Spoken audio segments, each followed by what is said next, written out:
Bonsoir à tous les amis, ça me fait très plaisir d'être avec vous ce soir. Bienvenue à vous fidèles abonnés de Thérapie Sand sur mes réseaux sociaux Facebook, Instagram, LinkedIn et mon site internet. Et bienvenue aux nouvelles personnes. Donc pour ceux qui ne me connaissent pas, je suis Sandrine, guérisseuse, énergéticienne, coach et praticienne bien-être. Si vous voulez des consultations, donc ce sera en cabinet, donc au Samaya sur Fosse, à domicile ou à distance selon vos besoins et vos envies. Aujourd'hui, j'aimerais vous parler des synchronicités, les amis.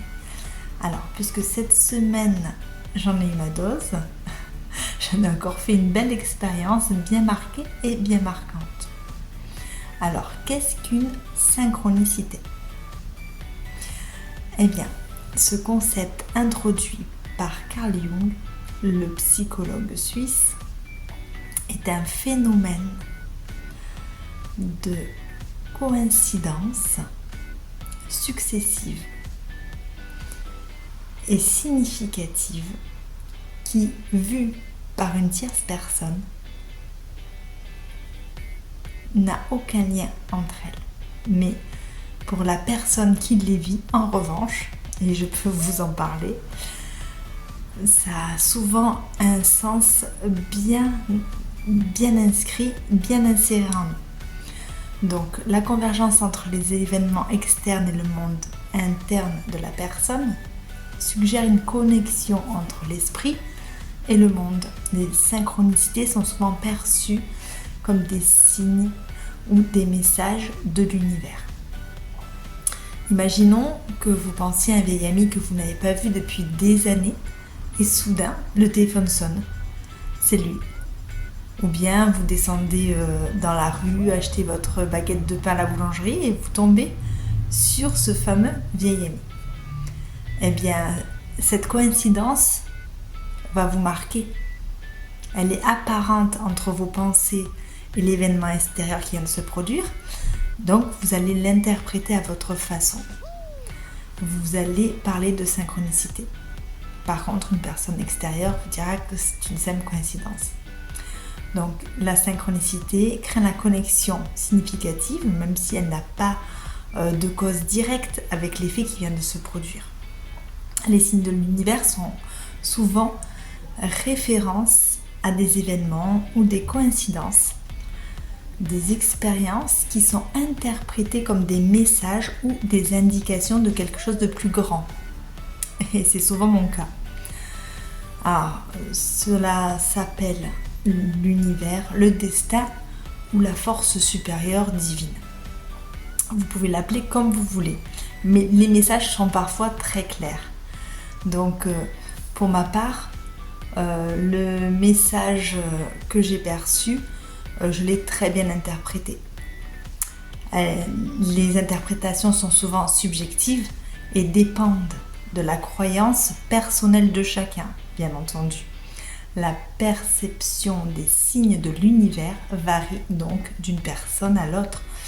Et voici quelques exemples courants de synchronicité. On va parler de coïncidences significatives, donc qui semblent avoir un lien entre elles sans vraiment en avoir un. La répétition, rencontrer fréquemment certains symboles, certains nombres, etc. Les rencontres fortuites, on vient de croiser des personnes auxquelles on avait pensé juste avant. Ou bien des rencontres qui vont nous donner un véritable coup de chance dans nos vies.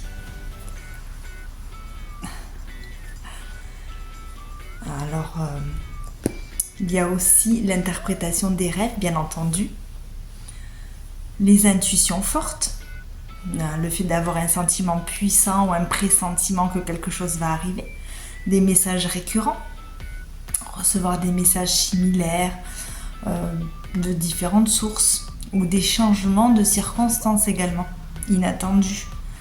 Ça s'appelle des opportunités. Parfois, la vie nous fait des cadeaux. Et en fait, des événements qui modifient le cours des choses de manière très positive, on peut en rencontrer énormément. Il faut juste savoir les repérer et les transformer. Donc il y a aussi l'intuition profonde, bien entendu, pour les gens qui sont très très intuitifs. Donc en fonction des croyances et des perspectives individuelles, certains considèrent ces expériences comme des signes, tandis que d'autres vont les observer extérieurement comme des coïncidences, comme le pur hasard de la vie. Ce sera du factuel, tout simplement, sans inclure les émotions ou le ressenti ou la sensibilité de la personne. Donc on peut parler de redondance, par exemple voir souvent des plumes sur son chemin, des pièces de monnaie, les plaques d'immatriculation où on va avoir 3 chiffres consécutifs, ou l'addition au restaurant. En fait, pour ma part, cette semaine, j'ai surtout eu un pneu dégonflé et la batterie à plat. Et moi, ça ne m'a pas échappé forcément parce que dans la même semaine, c'est assez rare chez moi, qui en général est une bonne étoile. Donc je ne suis pas sujette à ce genre de mésaventures. Donc là, j'y ai vu vraiment un vrai message pour me signifier que j'étais vraiment à plat, les batteries déchargées, et que là maintenant, il fallait que je me repose, que je me ressource.